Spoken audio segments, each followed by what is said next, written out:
दैनिक हिंदी में आपका हार्दिक स्वागत है मित्रों। पिछली वीडियो में हमने वचन की परिभाषा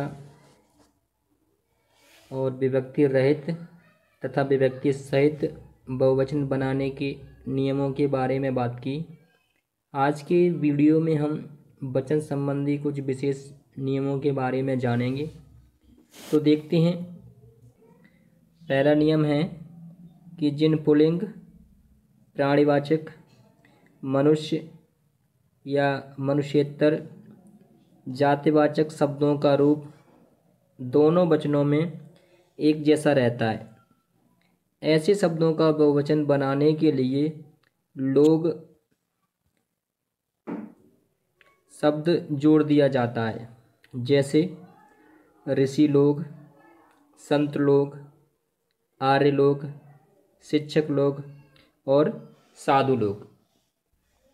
आगे है कि इस बहुवचन वाचक लोग शब्द का प्रयोग सर्वनाम के साथ भी देखने को मिलता है, जैसे आप लोग, तुम लोग। यहाँ आप और तुम सर्वनाम का प्रयोग एक वचन में भी होता है, तो ये ध्यान में रखना। दूसरा नियम है कि लोग की ही भांति वृंद, दल, जन, गण, वर्ग, समूह, जाति और कुल आदि शब्द जोड़कर भी एक वचन से बहुवचन शब्द बनाए जाते हैं, जैसे शिक्षकगण, भक्तगण, पृष्ठगण, मंत्रगण, भ्रातृगण, गुणगण, नेतृगण, प्राणीवृंद, महात्मगण, मुनिवृंद, खगवृंद, सन्यासी वृंद, राजगण इत्यादि। ये ध्यान रखना। जिस प्रकार लोग शब्द को जोड़कर बहुवचन बनाए जाते हैं, वैसे ही इन शब्दों को जोड़कर एक वचन से बहुवचन बनाए जाते हैं। तीसरा नियम है पन प्रत्यांत भाववाचक संज्ञाओं का बहुवचन बनाते समय आकारांत रूपों में आ के स्थान पर ए कर दिया जाता है, जैसे अपनापन से अपनेपन। तो यहाँ पर ये पन प्रत्यय से पहले दीर्घ आ था और बहुवचन बनाते समय आ को ए में बदल दिया। ऐसे ही खारापन से खारेपन, सीधापन से सीधेपन, कालापन से कालेपन, कड़वापन से कड़वेपन और है भोलापन से भोलेपन। तो इस नियम को ध्यान में रखना है। चौथा नियम है व्यक्तिवाचक, भाववाचक तथा द्रव्यवाचक संज्ञाओं का प्रयोग सदैव एक वचन में होता है। इन संज्ञाओं का बहुवचन में प्रयोग करने पर ये संज्ञाएं जातिवाचक बन जाती हैं, जैसे पानी, दूध, सोना और दही। तो हमें व्यक्तिवाचक, भाववाचक और द्रव्यवाचक संज्ञाओं को ध्यान में रखना है। पांचवा नियम है कि हिंदी भाषा में कुछ शब्द बहुत्व की भावना के कारण नित्य बहुवचन माने जाते हैं, जैसे प्राण, दाम, लोग, होश, हिज्जे, भाग्य, दर्शन, आंसू, हस्ताक्षर, अक्षत, बाल, केस, समाचार, तेवर, होठ या ओठ इत्यादि। ये पद हमेशा बहुवचन माने जाते हैं। छठवां नियम है कि आदरणीय व्यक्तियों के नामों तथा उपनामों के आगे उनके आदर सूचक शब्द लगाकर भी एक वचन तथा बहुवचन बनाए जाते हैं, जैसे जी, महाशय, माननीय, महोदय, महोदया, स्वामी, देवी और साहब। इन शब्दों के स्थान पर पूर्व में श्रीमंत, श्रीयुत, श्री श्रीमान, पंडित, बाबू, माँ, महिम आदि शब्द जोड़ने की भी परंपरा रही है। आदरणीय व्यक्तियों के नामों और उपनामों के आदर सूचक शब्द हैं। इनके प्रयोग से एक वचन तथा बहुवचन बनाए जाते हैं। अगला नियम है, अनाज के नामों का एक वचन और बहुवचन रूपों में अर्थ की दृष्टि से अंतर नहीं होता है। जैसे धान की खेती एवं धानों की खेती, ये दोनों प्रयोग शुद्ध हैं। 8वां नियम है, पुरुषवाचक सर्वनाम के संज्ञा के समान एक वचन तथा बहुवचन रूप भिन्न भिन्न होते हैं। जैसे मैं, हम, तू, तुम, वह, वे।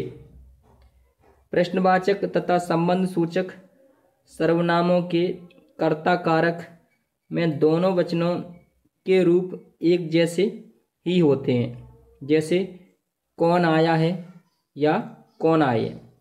तो ये ध्यान रखना, जो पुरुषवाचक सर्वनाम होते हैं उनका प्रयोग एक वचन में या बहुवचन में दोनों में समान होता है।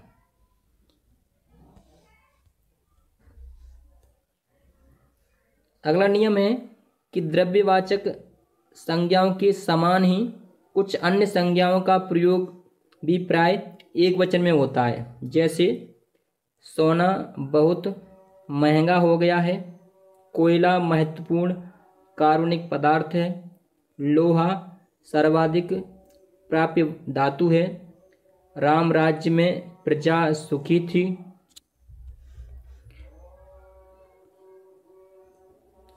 ईश्वर सबकी रक्षा करे, इस वर्ष भी राजस्थान में कम वर्षा हुई, और नाना, चाचा, मामा, पिता, युवा, योद्धा आदि शब्दों का एक वचन व बहुवचन रूप एक समान है।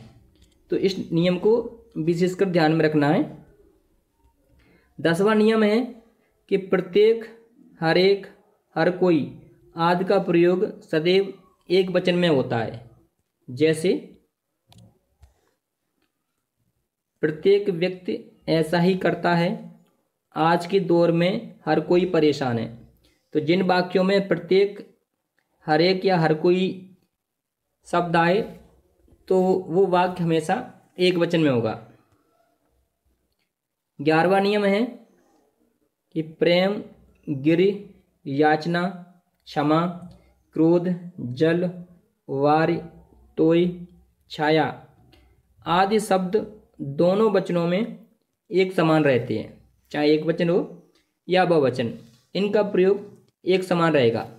12वां नियम है कि कुछ संज्ञाओं के एक वचन एवं बहुवचन प्रयोग से अर्थ भेद भी हो जाता है। जैसे पैसा 1 रुपये का 100वां भाग है, और पैसे कई या खूब सारे पैसे हैं। तो जाड़ा, गर्मी, तो जाड़ों में या गर्मियों में। ऐसे ही अगला शब्द है दाढ़ी, ये एक वचन है, और जो मूंछें ये बहुवचन। ऐसे ही कपड़ा, ये बिना सिला होता है, और कपड़े ये सिला हुआ होता है। आदि शब्दों में वचन के अनुसार अर्थभेद हो जाता है। 13वां नियम है कि गाय भैंसें, कॉपी किताबें, बच्चे बूढ़े, भाई बहनों, रीति रिवाजों, बूढ़े बुढ़ियों, गद्दे तकियों, कपड़े लत्ते आदि युग्मवाची शब्दों में दूसरा घटक त्रियक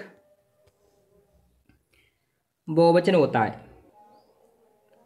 14वां नियम है कि 50 बीघा जमीन, 400 रुपया, 2000 रुपये का नोट, 5 मीटर कपड़ा आदि समाहारात्मक इकाई का बोध कराने वाले संज्ञा शब्द एक वचन में प्रयुक्त होते हैं। 15वां नियम है कि स्वभाव आदि के बोधनार्थ एक वचन संज्ञा का प्रयोग होता है। जैसे बंदर अत्यंत चंचल होता है, घोड़ा शक्तिशाली होता है और गधा मूर्ख होता है। तो इन वाक्यों में बंदर का स्वभाव चंचल है, घोड़ा का जो स्वभाव शक्तिशाली और गधा का मूर्ख होता है।